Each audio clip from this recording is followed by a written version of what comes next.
വിശദമായ വാർത്തകളിലേക്ക് പോകുമ്പോൾ പ്രതിഷേധം കനത്തതോടെ തമിഴ്നാടിനെതിരായ വിദ്വേഷ പരാമർശത്തിൽ മാപ്പ് പറഞ്ഞിരിക്കുകയാണ് കേന്ദ്രമന്ത്രി ശോഭാ കരന്തലജെ.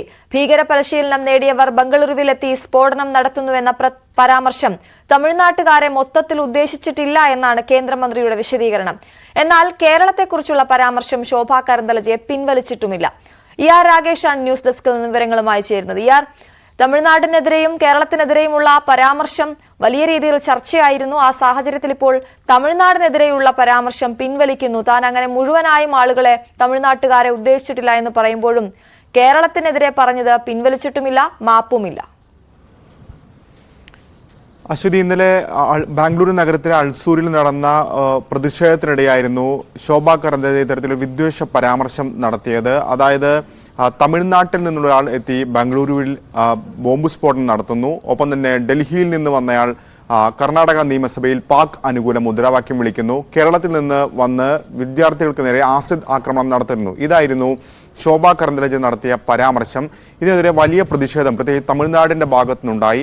മുഖ്യമന്ത്രി MK സ്റ്റാലിൻ അടക്കമുള്ളവർ, എടപ്പാടി പളനിസ്വാമി അടക്കമുള്ളവർ ഇതിനെതിരെ രംഗത്ത് വന്നു. മാത്രവുമല്ല, തെരഞ്ഞെടുപ്പ് കമ്മീഷൻ തന്നെ നേരത്തെ ഇത്തരത്തിൽ വിദ്വേഷ പരാമർശങ്ങൾ പാടില്ല എന്ന പരാമർശം എന്ന് വ്യക്തമാക്കി പറഞ്ഞതാണ്. അപ്പോൾ ഇത്തരത്തിലൊരു വിദ്വേഷ പരാമർശം നടത്തിയ കേന്ദ്രമന്ത്രിക്കെതിരെ നടപടിയെടുക്കണം.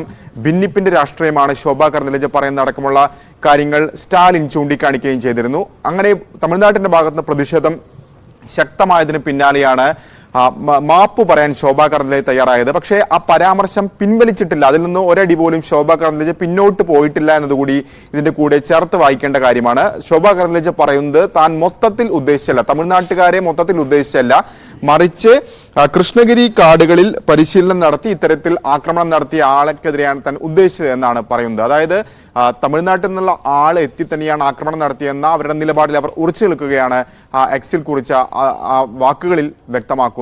മാത്രവുമല്ല, ഈ കേസ് അന്വേഷിക്കുന്നത് NIA ആണ്. അപ്പോൾ NIA അത്തരത്തിലുള്ള നിഗമനത്തിൽ എത്തിയിട്ടില്ല. അപ്പോൾ എവിടെ നിന്ന് കേന്ദ്രമന്ത്രിക്ക് ഈ വിവരങ്ങൾ കിട്ടി എന്ന ചോദ്യമാണ് ഒരു വശത്ത് ഉയരുന്നത്. ഏതായാലും തമിഴ്നാടിനോട് ഇപ്പോൾ മാപ്പ് പറയാൻ ശോഭാ കരന്തലജെ തയ്യാറായിട്ടുണ്ട്. കേരളത്തിനെതിരായ വിഷയത്തിൽ ഏതായാലും അവർ ഇത്തരത്തിൽ മാപ്പൊന്നും തന്നെ പറഞ്ഞിട്ടില്ല എന്ന് മാത്രമല്ല, നേരത്തെയും കേരളത്തിനെതിരെ ഇത്തരം ആരോപണങ്ങൾ അല്ലെങ്കിൽ ഇത്തരം വിദ്വേഷ പരാമർശങ്ങൾ ശോഭാ കരന്തലജെ നടത്തുകയും ചെയ്തിട്ടുണ്ട്.